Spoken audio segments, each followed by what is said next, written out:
Morning, Coach. Good morning. Congratulations on win number 1. Thank you. Appreciate it. Looked like you basically did a 40 down the sideline. What would you guess your time was? 5.8. 5.8. Yeah, that headset's a lot heavier than you think.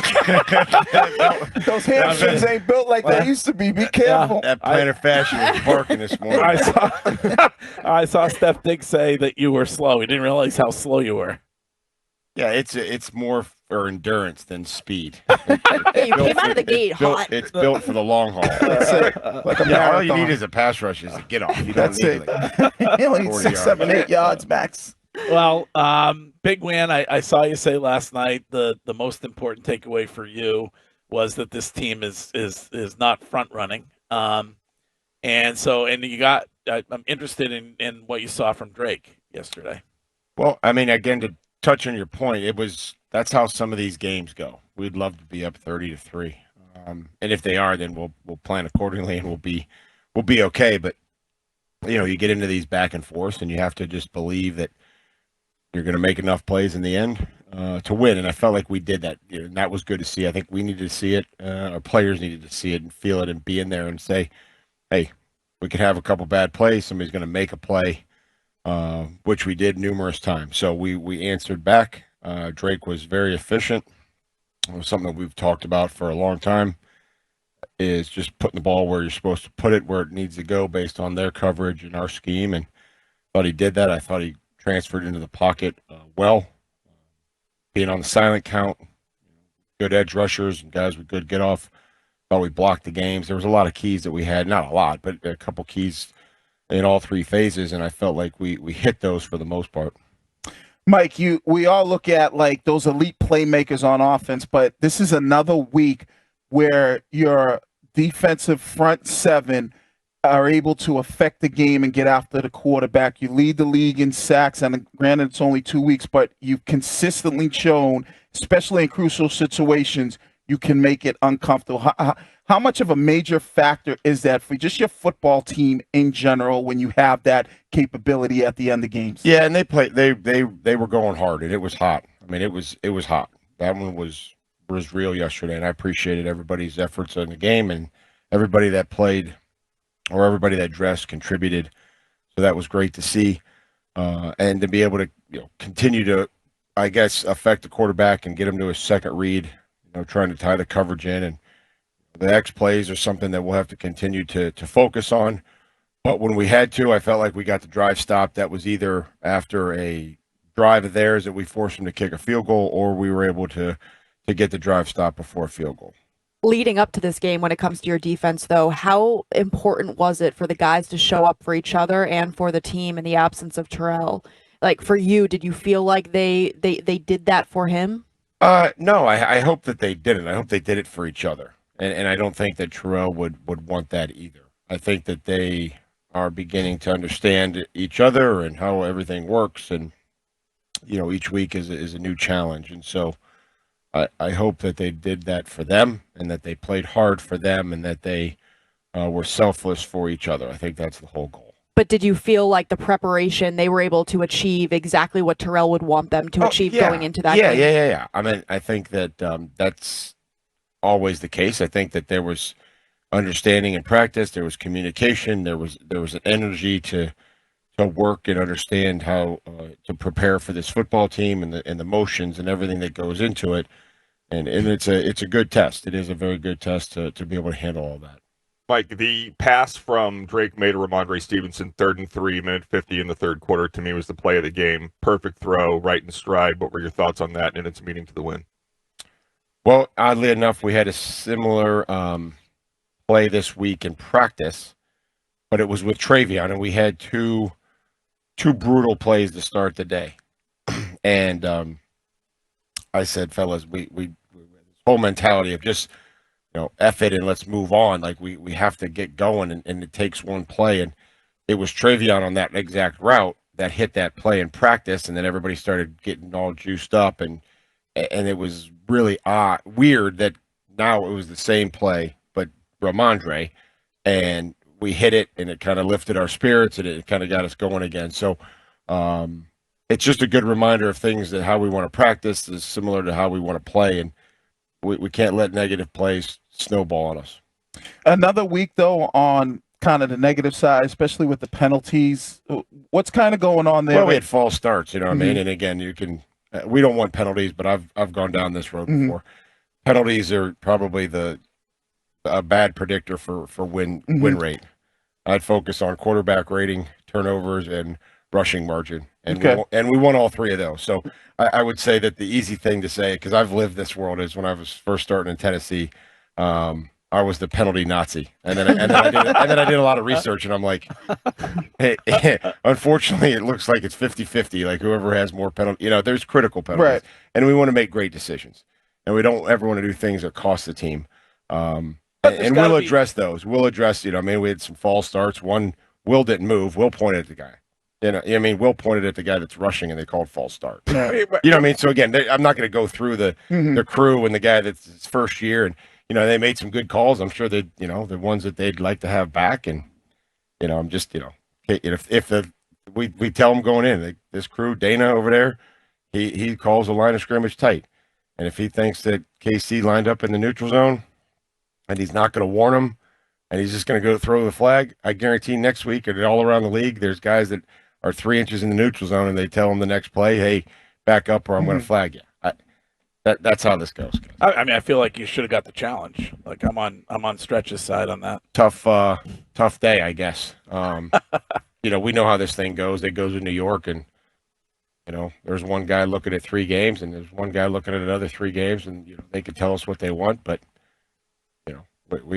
for it to be expedited was shocking.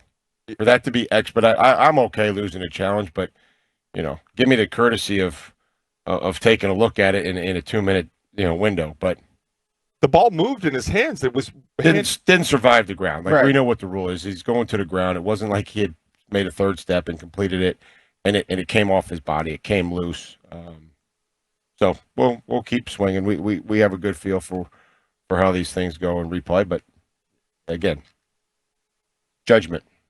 After the game, you said to Andre that you had all the confidence in the world for him making that last kick. Do you guys have a kicking problem right now, or do you feel confident in him? How many times do you want me to answer it? I answered it yesterday, missed 2 extra points, and then made the rest of them. If I didn't feel confident, I wouldn't have put him out there for a 53-yarder. So it was good to see. And you threw me off by Andre. I haven't called him Andre since the day that we drafted him. I'm like, Andre. Did we sign somebody? I like to use first name. No, they call him Andy. Mike, take us into the thought process of throwing the pass. I think it might have been on second down towards the end of the game, which was incomplete, which allows Miami to keep a timeout in the pocket. What's the mindset going there?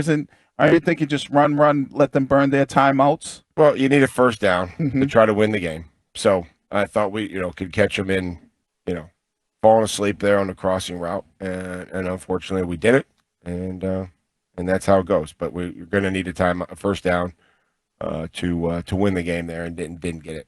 Mike, clearly you were uncomfortable after the game when Robert Kraft came in and was giving you the game ball. You clearly wanted to deflect immediately and talk about the players, but yeah. You're in pretty rarefied air, a guy that played for a team and now coaching for the team. Anything that you want to share about what your first feelings were getting your win first time as the head coach of this team? And I appreciate that, but it literally, this is about the players. This is about them being confident in what we're doing, them believing in what we're doing, them believing in each other, feeling like they have the preparation, feeling like they have developed some sort of skills that they can go use in the game and be successful. I promise you.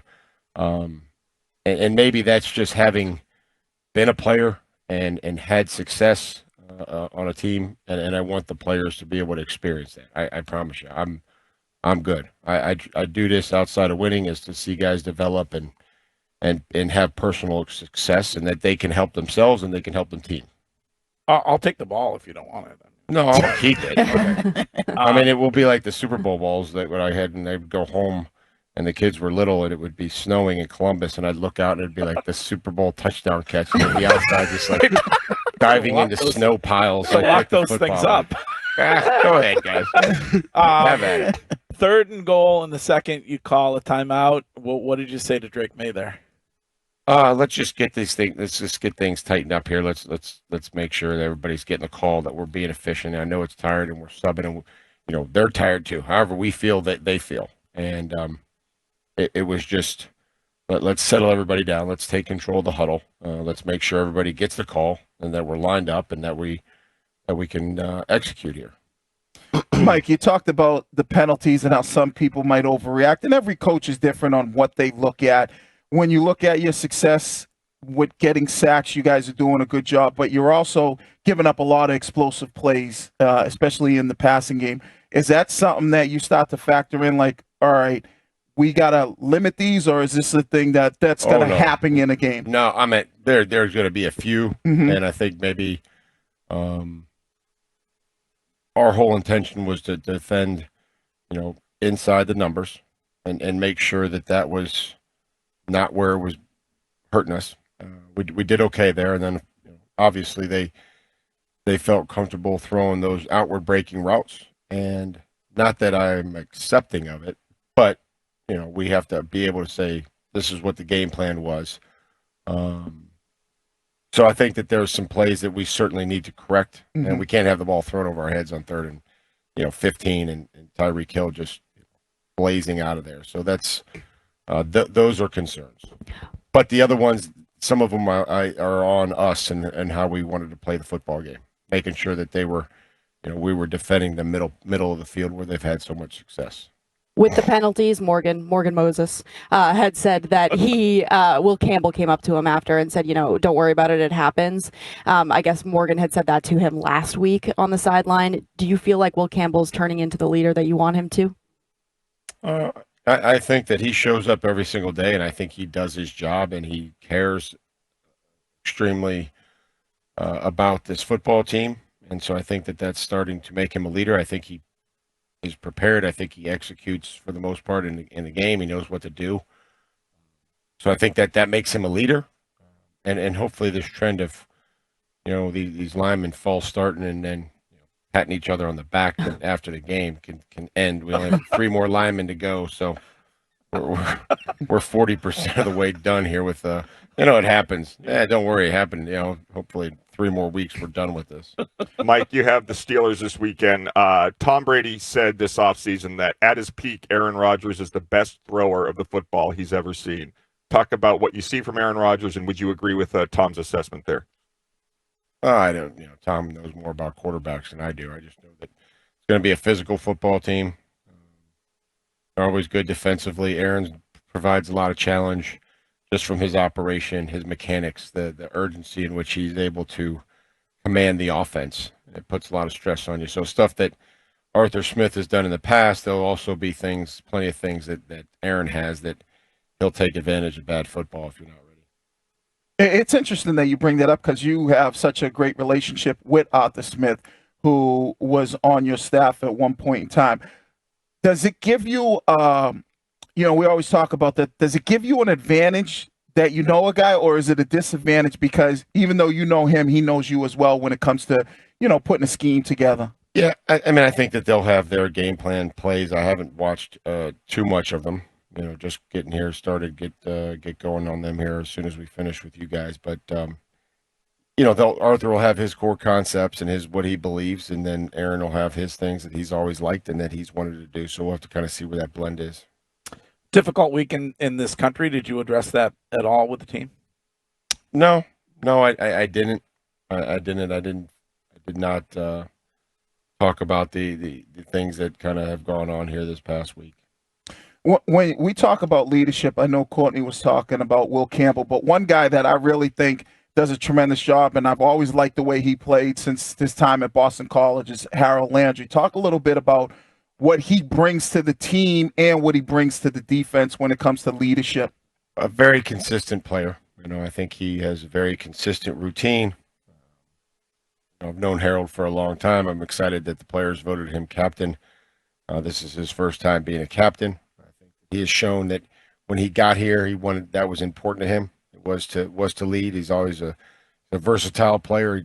We put a lot on his plate. Anything that is a game plan specific type thing for that position, we have a tendency to put it on Harold because he'll understand, he'll be able to get it quickly in a few days of practice. So, yeah, we're going to need him and everybody else to continue to play well and try to help us and get some consistency going. It seemed like Drake was being himself, not sort of tentative or outside the pocket. It seemed like in week one he was very hesitant, sort of sliding outside the pocket, not running downfield. Was there any change in the communication you had between week one and week two, and what did you see from Drake in terms of composure yesterday? Well, I meant sliding. I think he slid in week one because they got to him quicker.